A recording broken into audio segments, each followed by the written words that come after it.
This is another damn podcast about digital asset management. I'm Henrik de Gior.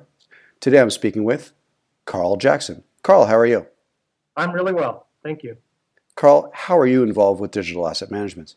Well, since 1995, I've been the audio and video production lead for the President's Own United States Marine Band here in Washington, D.C. And what the band does is it provides musical support to the White House, to the President of the United States, and to the Commandant of the Marine Corps. And so in that capacity, we perform all manner of ceremonies in and around the Washington, D.C. area.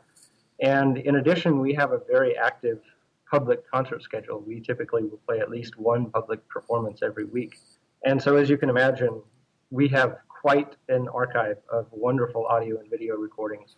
We've been in existence since 1798, and we've been making audio recordings at least since the late 1880s.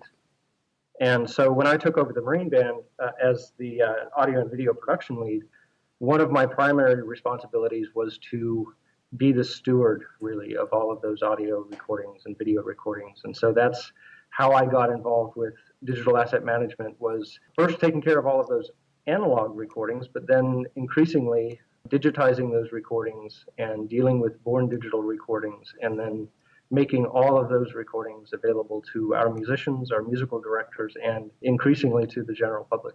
Karl, why does a military band use digital asset management?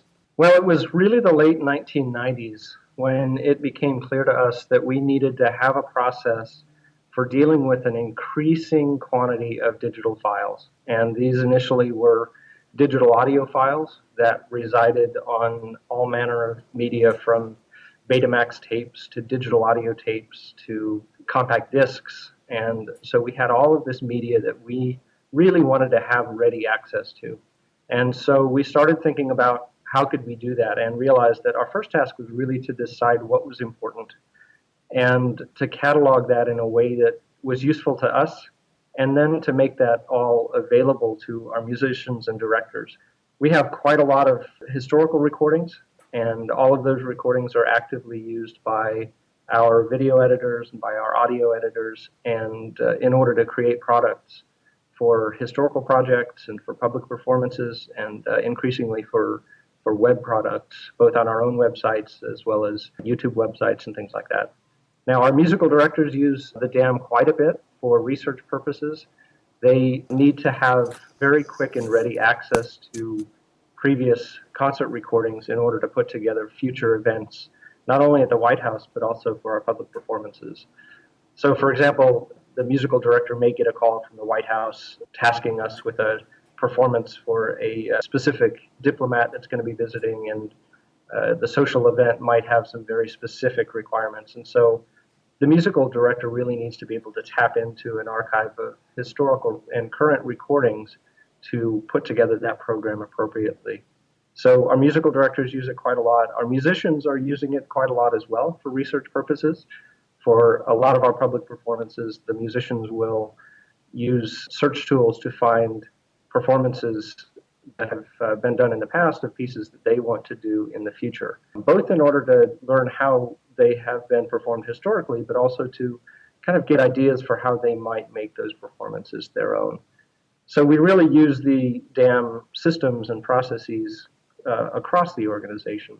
What are the biggest challenges and successes you've seen with digital asset management? Initially, I think the first challenges that we faced were designing a system that really fit who we were. And what we wanted to be able to do was have a system that provided all of the information that we needed, but that wasn't so cumbersome that it didn't get used. And that challenge, I think we met by first just talking really deeply about who we are and how we work, and finding ways to describe our workflow and our organization using the tools of databases, schema, and finding ways to link, for example, some of our sheet music assets with some of our performances, and then find ways to link those to audio recordings, so that we were really able to build a web of data that's really useful and usable, rather than just having a bunch of miscellaneous metadata that might not, at the end of the day, be really usable. And so that was the first challenge, and I think we faced it very successfully by just talking really deeply about who we were, like I said. Another challenge that we've faced over the years as technology has progressed is finding a way to make all of that information really available to our musicians in a way that they can easily use. Sometimes information can be kind of overwhelming, and especially information in the kinds of quantities that we are collecting. But we really needed a user experience that made it quite easy for anyone who used our systems to find what they needed in a really expeditious way. And we did that by, again, just talking really carefully with those audiences, building some use cases and figuring out what they really did. And in some cases, we were able to provide that. And in other cases, we found alternative ways to find those solutions. So user experience was just a really key aspect to getting a successful DAM system in place for us. Another challenge that we face, and this is probably one that many, many DAM managers in government face, is just the challenges that are implicit with implementing information systems projects around the government. There's just, sometimes very costly and time-intensive systems to implement. And so that can be a challenge. I think the most successful way to face that challenge is just through patience and perseverance. And in my case, I did quite a lot of research into what the requirements were for government information systems, and I was able to figure out ways to get the job done in a way that wasn't maybe as onerous as it could have been. So those are some of the challenges. I think we've been able to face those pretty successfully. We've got a great team, and so we've, I think, got a project that really works quite well. And what advice would you like to share with DAM professionals and people aspiring to become DAM professionals? Well, I'll just follow along with the team theme. I think building a great team to implement a DAM is really, really key, because digital asset management solutions, by their very nature, have a lot of different aspects to them. You have all of the specific subject matter expertise that the content creators will have. You have specific subject matter expertise coming from the information systems side. You have expertise coming from the organizational and workflow side. And so you have to, I think, come at it from the perspective of building a great team first. And then I think that the processes and systems and workflows will all come out of that. But you, I think, have to start with the organization and the team and the people that are involved first. And so that's really probably the thing that I've tried to counsel my people on, is focus less on the technology and just more on the people that are using the technology. There are many, many DAM systems out there, and some are appropriate for some organizations more so than others. But at the end of the day, you need to find a system that works for your people and a set of processes that works for how they want to be working. I think beyond that, for people who want to be involved in DAM, is just start doing it.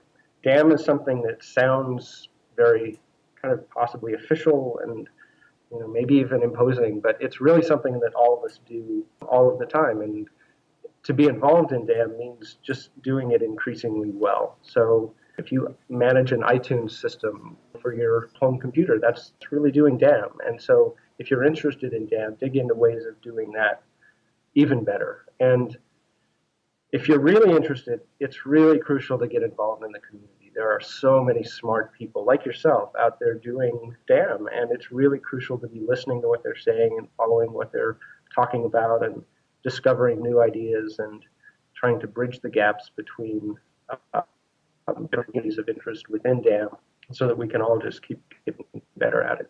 Great point on making people, process, technology in that order. That's a good point to keep users on the forefront of that. DAM is first of all about people. Well, thanks, Karl. Oh, this has been fun. I love talking about this stuff. I sometimes feel like, coming at it from a content side, I don't necessarily have all of the bells and whistles figured out, but I feel like some of this stuff is just really important for organizations, so I really enjoy it. And I've got to say, I really have enjoyed your podcast. Thank you. The folks you're pulling in, it's really neat to hear about some of the things that they're doing. You had a gentleman on recently talking about his experiences with Sesame Street. That was pretty cool to hear some of the challenges that they faced, and thanks for doing that. That's really neat. Oh, you're welcome. And thanks again. I appreciate it from yourself and anyone who contributes to this podcast series. And there'll be plenty more. Great. Look forward to them. For more on this and other digital asset management topics, log on to anotherdamblog.com.